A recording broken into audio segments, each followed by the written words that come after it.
Вижте само колко кисело мляко имам в момента, който седи тук и не знам какво да го правя. Сега започвам да импровизирам. Какво ще се случи, ще видим накрая. Стискайте палци. С това кисело мляко има един арабски продукт, който се получава нещо като крема сирене. Много интересно, много ефектно и на външен вид, но аз този път реших да не го правя. Правила съм го. Вкусно е наистина много. Какво представлява? Не си спомням как се казва. Много често забравям имената на продуктите. Не си спомням как се казва, но се правеше с това кисело мляко, малко сол, не прекалено много, и се цеди няколко денонощия. 2, може би 1,5 през много ситен тензур, така че всичката водичка да излезе. Става един така доста твърд продукт. Твърд може би да не е точната дума, но по-скоро един гъст, много гъст продукт. И след това се правят топчета с намаслени ръце, овалват се в различни подправки и с това нещо залива се с зехтин, може да трае много дълго време в хладилника. Обаче аз този път не искам да го правя това нещо. Сега ще се опитам да направя едно крема сирене по една технология, която не би трябвало да не се получи нищо. Реално логиката и физиката казват, че няма да се получи. Мен ми харесва да пробвам неща, които няма да се получат. Правил съм крема сирене с обикновено прясно мляко. Не обикновено домашно прясно мляко. Едновременно с маята за сирене, която слагам и няколко лъжички кисело мляко, разбивам добре и оттам нататък, както се прави бялото саламурно сирене.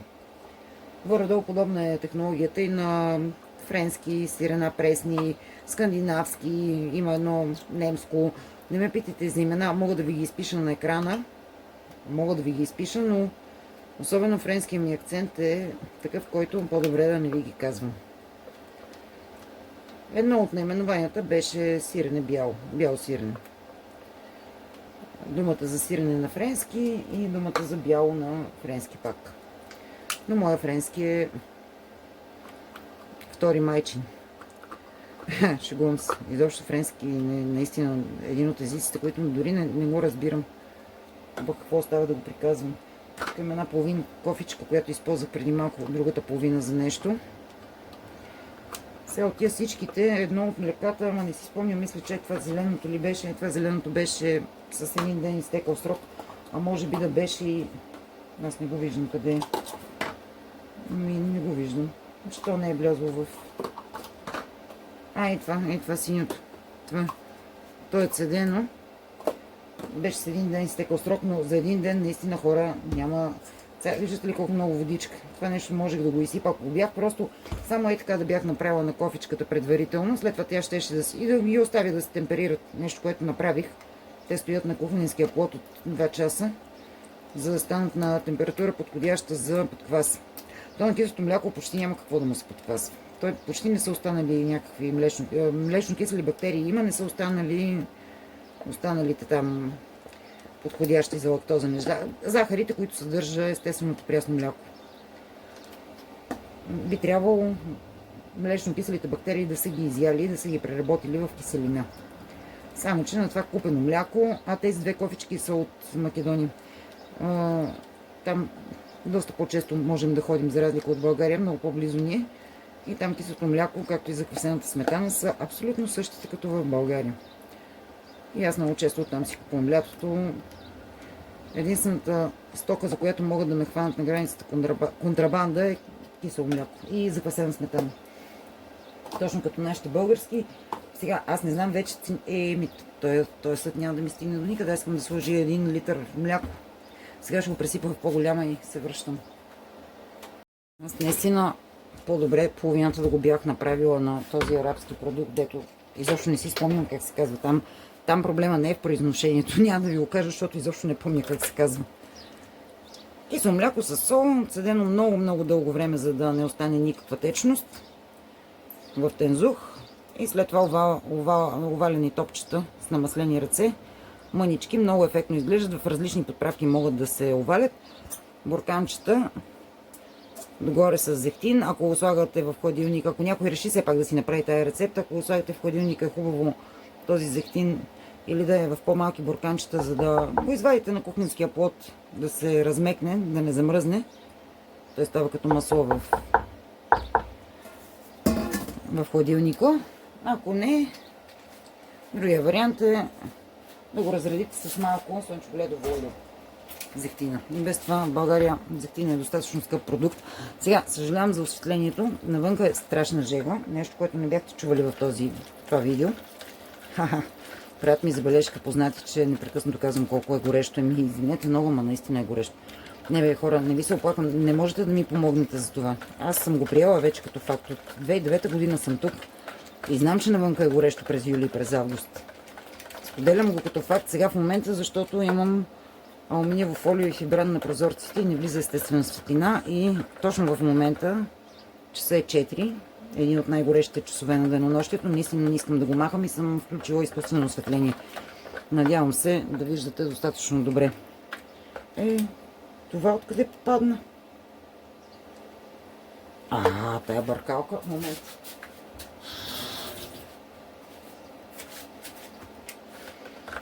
Ще продължа да го бъркам, ако падне още нещо. Хубавото на кислото мляко е, че е беличко и ако падне нещо, ще се види.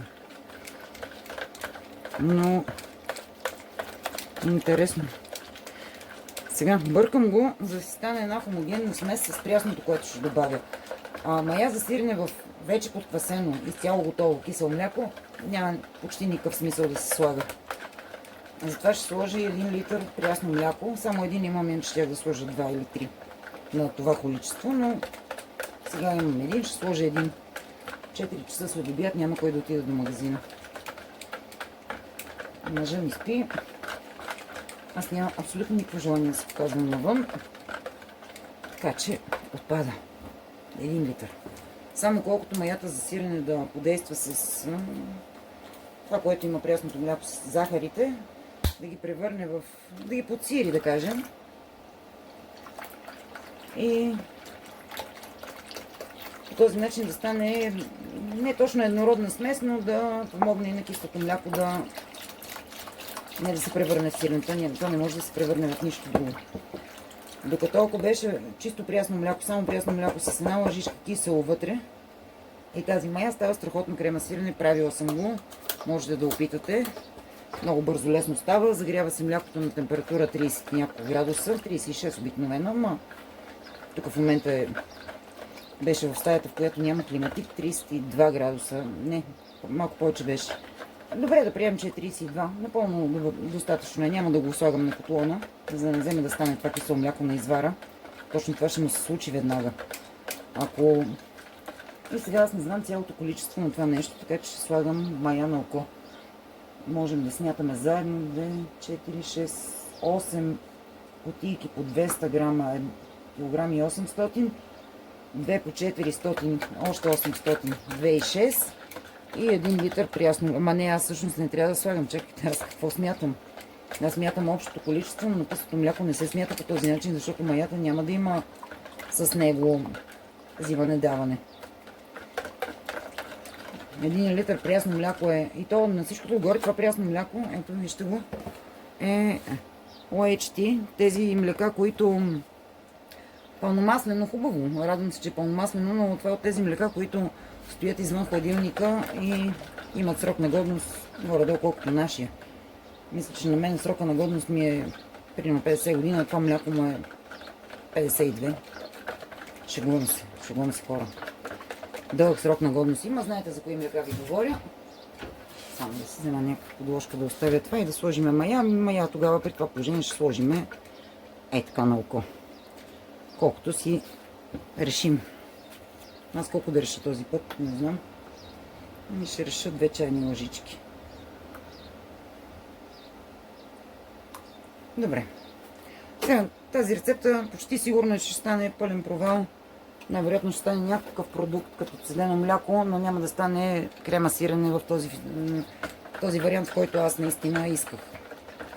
Тази, която съм правила с обикновено прясно мляко, една лъжичка кисело и колкото мая там за прясното мляко е необходимо. Когато работите с мая за сирене, четете си етикета колко трябва да се сложи. Не защото Всеки производител си е написал. Аз само течна мая за сирене съм ползвала, никога не съм ползвала друга. Мисля, че има и суха, но аз не съм я ползвала. Така, това е напълно достатъчно добре разбъркано. Маята е отишла навсякъде. А тук пък виждам нещо черничко ми. Откъде падат тия неща сега? Добре, че млякото е бяло и се виждат.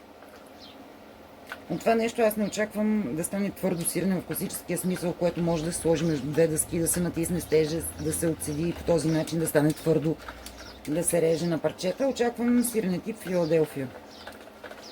Това очаквам. Но нека заедно да видим какво точно ще се случи. Това какво очаквам аз и какво ще се получи са две абсолютно различни неща. Ще го покрия с нещо, оставям го в стаята, където са 30 и няколко градуса. Колко време? Може би 4 часа ще го оставя и след това ще го прецедиме през тензух. Тензух, кърпа, марля, кой каквото има. Айде до после. Така, ето и какво се получи след няколко часа. Ето го това нещо. В консистенцията му е като на кисело мляко. Сега ще видим накрая какво ще се получи. Сега тук съм си приготвила. Аз много не помислих, когато сложих всичките кисели млека, че трябва и да се цеди това нещо. Да видим сега, може би на два пъти. Тук съм си приготвила отдолу едно легенче да изтече част от течността, после ще го вържа някъде. Този плат отдолу, който е доста плътен за цедене. Само че, ето го, какво представлява. Само че аз до сега не съм го ползвала за хранителни цели, т.е. не е чисто нов, който да ми е само за храна. Естествено, че е изправен, но си я ползвам за други неща. Даже май не е изобщо ползван никога, но няма значение. И това нещо отвътре, то си е само за хранителни неща, съдя в него. Но то е малко по-рехаво. Ето. Нищо не виждате най-вероятно. Да, по-рехав плат. С него само хранителни неща правя. Зеления плат отвън съм го сложил просто за да мога да го вържа. Интересно обаче къде ще го вържа да се цеди. Искам да го оставя доста дълго време. Обикновено такива по-малки количества изваря ги цедя в кухненската мивка. Връзвам ги на чешмата и те надолу си капат. Слагам отдолу една купичка, за да използвам тая суроватка или каквото отделят за... Даваме го на животните. Свинята много го обича. Но в случая няма да стане. Ниска е тая мивка, т.е. чешмата. Отгоре чучурчето.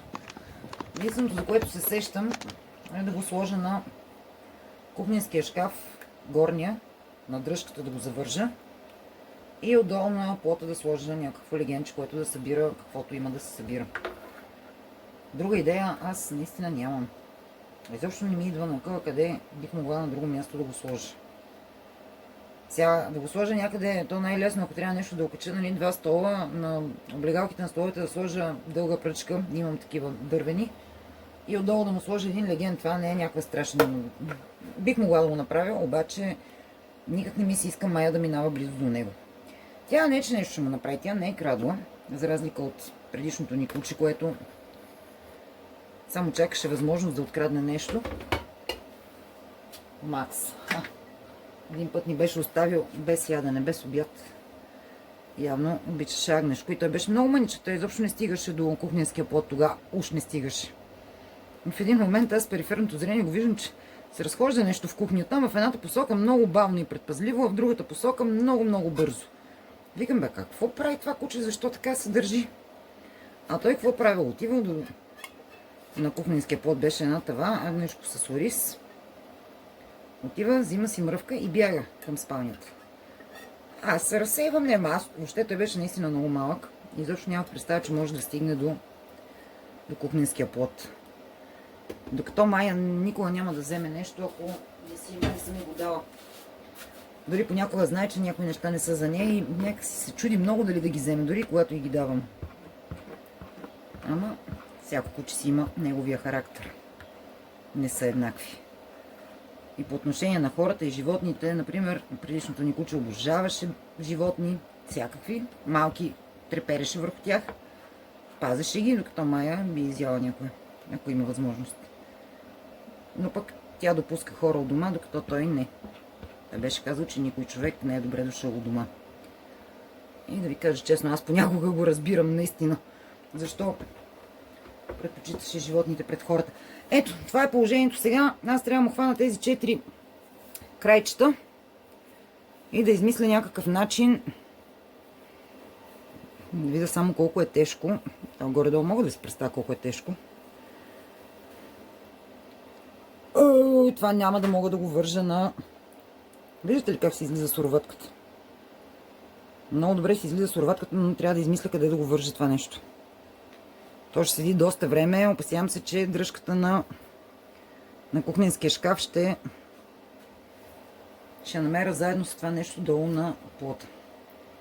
Ами добре, аз ще помисля къде да го сложа да се отсежда, така че хем и Мая да не се навърта около него. Е така просто за всеки случай, да е далече. Хем да издържи на тежеста. И ще видим утре какво се е случило с него. Нека да се отседи хубаво. Ще ви кажа и къде съм го вързала, разбира се. Ще ви кажа като измисля. Ако измисля, не, ще измисля нещо, трябва да измисля. Другия вариант е просто да го сложа в по-малки такива тензурчета или... Такова имам още едно или две. Да ги сложа в по-малки и да го... И пак не знам къде. Добре, ще видим. Утре ще ви кажа. Ето го цялото. Аз не ви бях завъртял хубаво камерата. Ето това е цялото. Утре ще ви го покажа. Айде.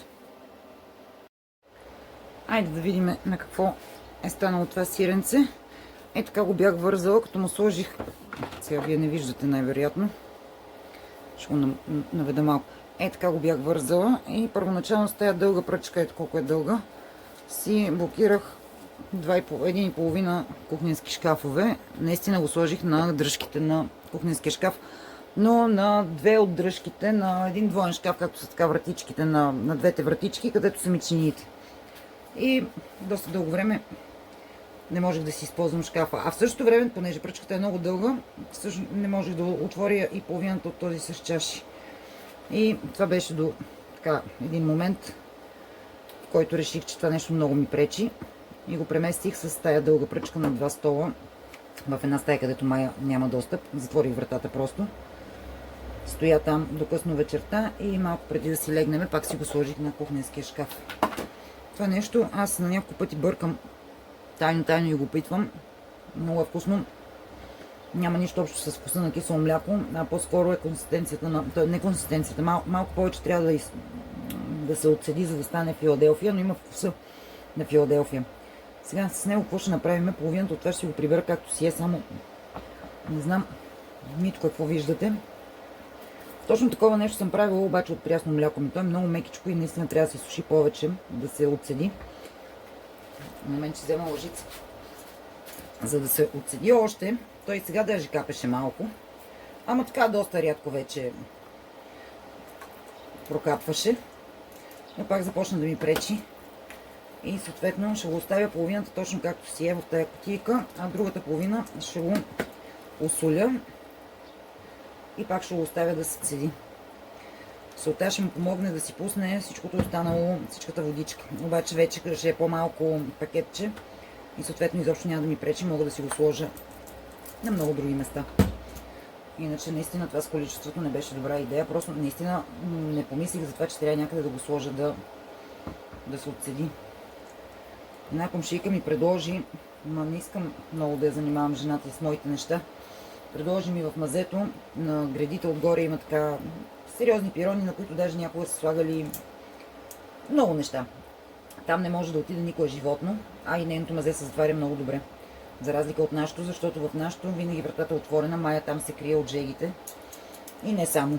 Това е любимо място да си седи там, когато не е при нас. Или когато нас ни няма. Тя никога не остава сама вкъщи. За разлика от другото ни куче предишното, което пък, особено ако нещо реши да вали малко или да... Той просто си оставаше и самичък вкъщи много дълго време.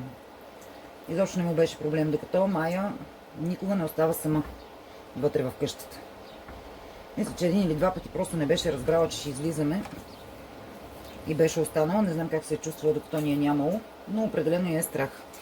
Не знам дали е страх, всъщност. Не дава признаци на страх, а по-скоро тя някакси иска да ни изпрати. По същия начин, когато аз съм у дома, а баща й излиза, тя също излиза задължително с него. Или когато аз само излизам, излиза да ни види къде отиваме, сигурно, не знам. Тя е любопитна. Така. Това нещо, ако беше наистина малко по-гъсто, точно вкуса на Филаделфия има, но не е по-гъсто. Ще се опитаме сега другото да го направим, то така или иначе за солени неща ще ми трябва. Въпреки че това може да се ползва и за чизкейк, например. Чудесно ще стане и за сладки неща. Това нещо изобщо няма да го нито пера, нито нищо. Сега пак ще си го сложа вътре в него, но искам да сложа достатъчно количество сол тук. Няма да цапам друг, имам по-малки такива, но няма никаква причина. Ето така, това нещо отива в хладилника.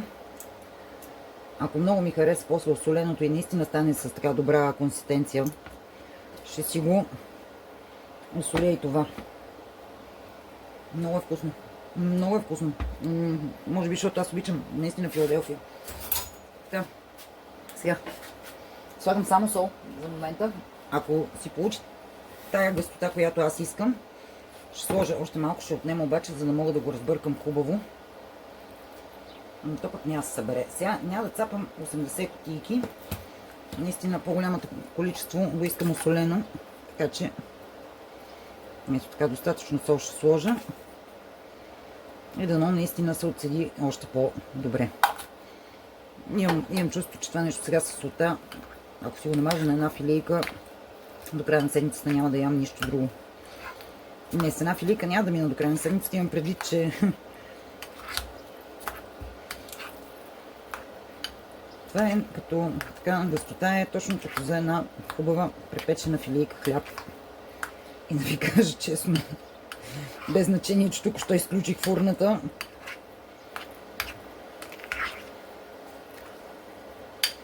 Това може да стане като основа за много видове разядки. Веднага се сещам, ама то пък хладилника е пълен с такива за нещо като чесънче, копър, който аз не обичам особено много.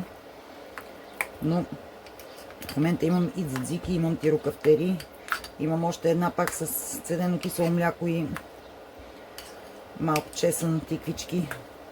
Всичките тези неща има в хладилника, така че няма начин.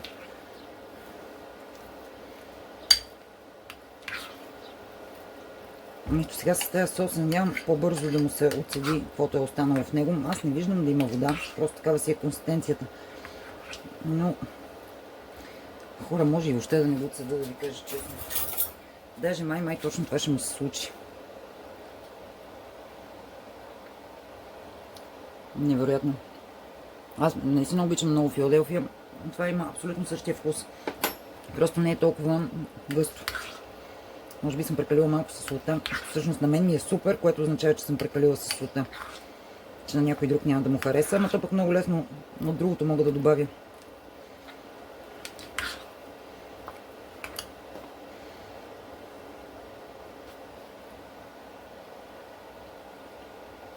Нищо няма да цъда.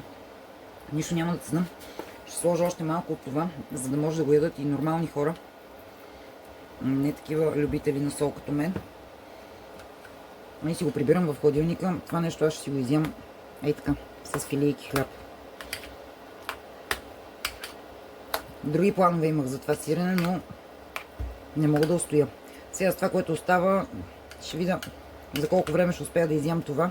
Аз такова съм слагала и във фризера. Когато го бях правила с домашно мляко, прясно мляко имам предвид само, но това, на което не сложих сол, наистина може да се направи някакъв чизкейк, само че аз нямам такива намерения в момента. И така доста мазничко изглежда. Къде си оставих лъжичката, с която опитвах? Няма значение. Ето я, няма значение. Да, това нещо вече може да се яде от нормални хора. Ами аз ще си го сложа в една кутийка. Тази също ще я прибера в хладилника и приключих с него. Нищо няма да изцеждам повече. Това е супер. Искам да ви кажа, че това сирене в хладилника стегна още малко. Сега пак не е така като Филаделфията, но е много вкусно. Има обаче един много сериозен проблем с него. Много бързо свършва. Мъжът ми той откри колко е вкусно и да ви кажа честно, усещам, че съвсем скоро пак ще правя.